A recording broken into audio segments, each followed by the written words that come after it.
Hello friends, welcome to Byju's classes. Today we are going to discuss the last subtopic under work and economic life. We are going to discuss about labor and society. In this session, what we will do is we first understand what is labor, what are some of the perspectives related to labor, and then we will look at different kind of dimensions related to labor. For example, labor and women, labor and globalization, labor and emergence of services sector, role of politics and labor. So those kind of different dimensions we are going to explore. And we'll also look at some of the recent trends. So this is what is going to be covered in this particular session. So what we will do first, we'll understand labor. What are the different perspectives about labor first? When the term labor comes to your mind, what do you feel? What do you mean by a labor? What do you mean by work? What is the difference? Now, generally, we use the term labor in such scenario in which an individual does not have much choices. Worker is someone who is carrying out that work out of choice. He has a choice. Generally, labor is used for those who do not have any other choice. For example, child laborers, agricultural laborers. So these are the people who do not have much choice and they are working because there is no such alternative. But yes, sometimes worker labor is also used interchangeably. Just for understanding the difference, I give you these points. Now, what do you think is the characteristic of labor in present industrial societies? How labor used to be in the past, with emergence of capitalism, with emergence of industrialization, with emergence of these factory system, how labor is changing? See, at some point of time, labor was not considered to be a commodity. You are carrying out labor activities because you have to support yourself. It is primarily for domestic production. But with emergence of industrial societies, labor is now becoming a commodity which is sold in the market. So labor is purchased in the market. Labor is sold as well as purchased in the market.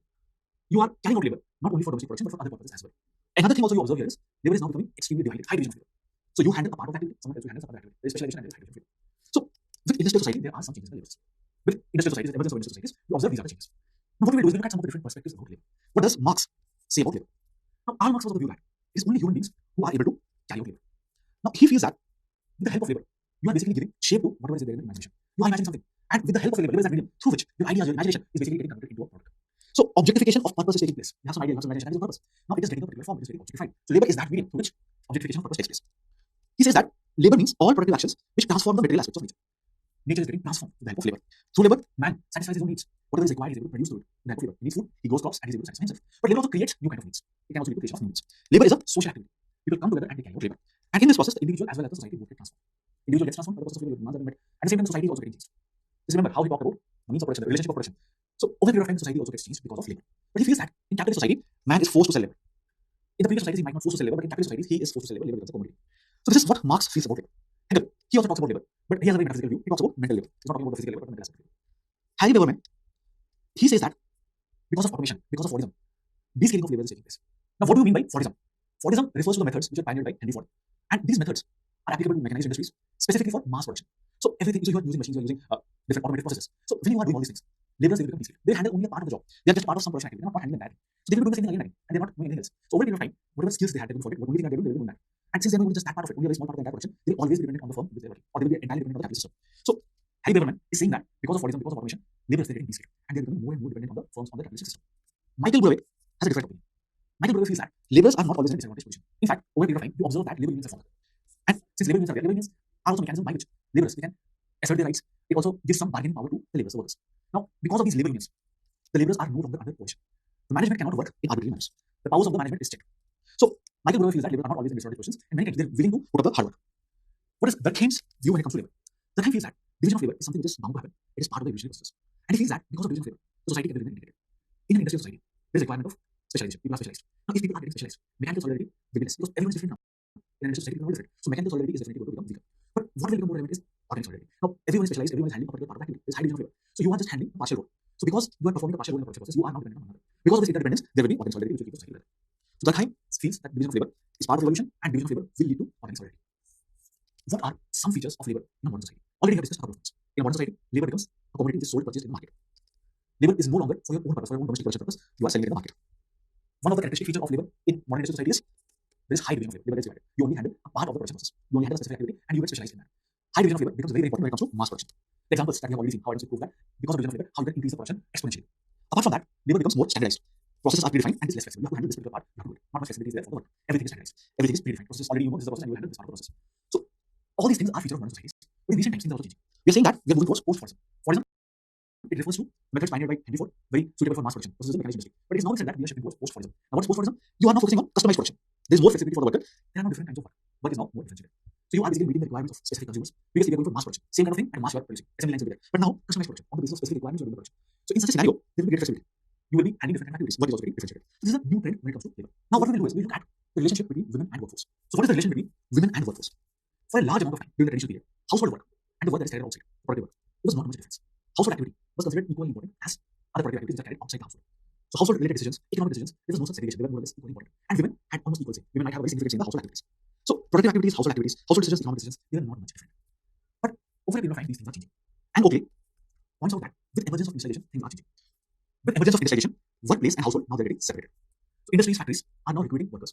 And when they are recruiting workers, they're recruiting them as individuals. They're not recruiting them as families. And nobody finds out that 25 to 40% of the wealth which has been created in industrial countries has been because of unpaid labor at home. Just think about it. The industries they get benefited because of the unpaid labor that women carry. Let's say this is a firm. This is a household in which there's a male, there's a female. Now this male is basically working in the factory. Let's say he's contributing 10 hours, 8 to 10 hours a day here. The female is handling the household activities. In household also there's so many things that has to be carried out. Cleaning of house, cooking food, taking care of the kids, multiple activities are there. Now, since this guy is working here and the female is working in the household, the industry gets benefited. Just think about this person. He's able to contribute 10 hours, 12 hours a day because this female is carrying out the household activity. In case the female had not been carrying out the household activity, the burden would have been on the male. In such a scenario, he would not have been able to contribute equal amount of time in the factory. The production of the factory would have been impacted. So, indirectly, the female who is not getting any wage from the industry, from the factory, is benefiting the factory. 25 to 40% of the wealth that is created by the industries comes from the unpaid labor of women. But what we are doing, we are giving wages. What the factories do, what the industries do, they give wages to individuals. They pay only to the female. They do not consider the total output of the family. The total output of the family should ideally be considered as per and complete when wages are given. So workers are being recruited as individuals, not as families. Women are indirectly contributing to the production of different industrial economies. 25 to 40% of the wealth is created in such a manner. So women are now working in the domestic sphere, men are working in the industries. So now there is a clear segregation, clear separation. Private sphere is different, public sphere is different. And over a period of time, this gets entrenched into the minds of people. Men, they were part of the public sphere, they're dominating the public sphere. Gradually, they start dominating politics as well as markets. And women are just confined to the boundaries of their households. So industrialization is leading to domestication of female. But gradually, over a period of time, we also observe that women's participation in economic activities increases. How is women's participation in economic activities increased? One of the major contributions has been the different wars, specifically the World War. Because of the World War, women had to participate in economic activity. Men were the ones who went and participated in the wars. So if men are fighting, who is going to keep the industries running? If industries are not done, then how the war efforts will be supported. So women started working during the wars because there was a demand for laborers and men were not there. Apart from that, economic pressures, they also played a role. You do not have sufficient amount of money, only you are getting individual wages. Family wages are not given. So to support the family, to meet the different requirements, needs of the family, women also started working. Automation at home, it is also helping. Since automation is there, many of the activities can be carried out without using any labor. So women now have more amount of time, so they are not participating in the workforce. Also, over a period of time, formation of nuclear families, the amount of effort that is required is not there to handle address the issues of the entire large families. It is also leading to more women participating in the workforce. Apart from that, in 60s and 70s, there were multiple feminist movements. It is also raising the awareness of women. Gradually, ambitions of women is also increasing, spearheaded by these feminist movements in the 60s and 70s, and more women are participating in the workforce. So over a period of time, women's economic activity, participation in economic activity is increasing. But that does not mean that women are at par with men, or women are given equal status as their male counterparts in the economic sphere. Now also, there lies a gap. What are these lines along which these gaps lies?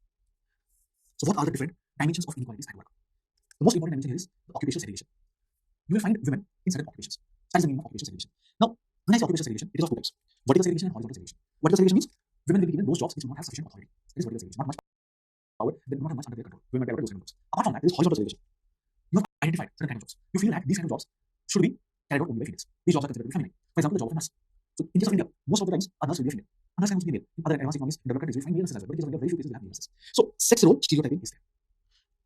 Rosa Moss studied different population, and she finds that women are excluded from gaining power. And she gives a reason for this. She says that the reason why women are not able to access these power structures, they're not able to gain power, is because of homosociality in men. What is the meaning of homosociality? It's a same-sex relationship, but it's not sexual in nature. Among men, homosociality is there. That means men will prefer to have more male counterparts in their organizations. They would want more males to be in the organization. They would want more males to prosper in the organization.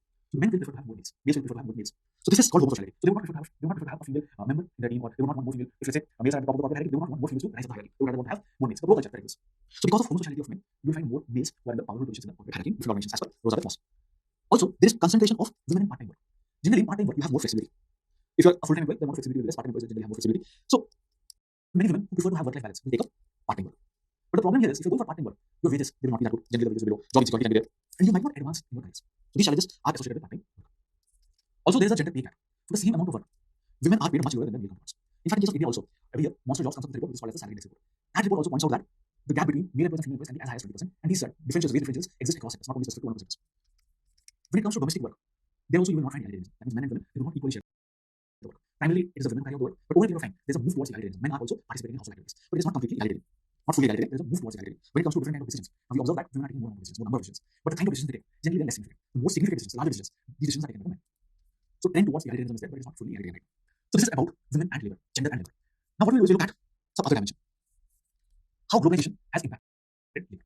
Now because of globalization, there is high mobility. In case of India also, you might have observed, we have laborers from states like Kerala migrating to the Gulf countries. They work as laborers over there. And it is not just Kerala. Migrants from UP, they also move to these Gulf countries. And within the country also there is migration. So globalization of labor is there, so it is leading to high mobility, transboundary movement of labor is there. It also leads to social mobility. Because of the incomes that they have in these foreign countries, it also leads to improvement in their position in the social hierarchy and social mobility as well. Global supply chains have formed. The world is connected because of globalization. In one place, there can production, the assembly can take place in some other place, finally the product is sold somewhere else. So laborers are now part of the global supply chain. But it can also lead to degradation of labor. For example, many MNCs, they will prefer to set up their bases in those economies where the labor laws are very lenient. Labor sector is not at all regulated. Wherever there is less regulation, many of the MNCs will prefer to set up their bases. Many of the factories will prefer to set up their bases. You might have come across these news incidents in which these brands, different Apple brands, they are basically setting up their factories in many of these developed countries. For example, in countries like Bangladesh, you will have different sweatshops. So here, women who are not well paid, they're the ones who are actually carrying out these activities. And sometimes what happens, because labor conditions are not regulated, the working conditions are really protected, there's no measure of safety, the entire buildings, they get gutted by fire. So the working conditions are not good. You might have also observed in case of India as well. Many of the MNCs will come, but they will not hire permanent employees. They would rather go for contract laborers or they will go for casual laborers. So not necessarily condition of labor has definitely improved. Maybe we are going towards degradation of labor. Migrant laborers, they also face some specific issues. Sometimes there is social tensions between those who have migrated from outside and those who are locals. Takes place outside India, takes place within India as well. In case of India, we see all these conflicts happening. For example, in Assam, Bihari laborers and Assamese, they fight. In places like Bengal, also happening. From UP, we have discriminated. Sometimes ethnic minorities, disadvantaged groups, are clustered in certain occupations, the occupations which are generally considered to be low grade or medium. For example, the job of sweeper, certain people will be there, ethnic communities, ethnic groups will be part of it. In advanced economies also, those who are handling household activities, household kind of jobs, only from certain ethnic communities will fight. So some challenges that migrant laborers face. In recent times, there has been a proliferation, there is emergence of services sector. What is the impact of emergence of services sector? See, in case of India also, it has been observed that at present, almost half the contribution to our national income is coming from the services sector.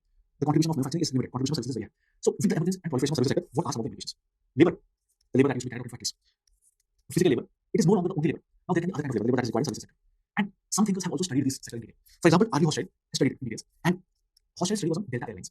And Hochschild finds out that service sector requires manipulation of emotions. Hochschild finds out that service sector requires manipulation of emotions. It leads to commodification of labor power. Just think about it.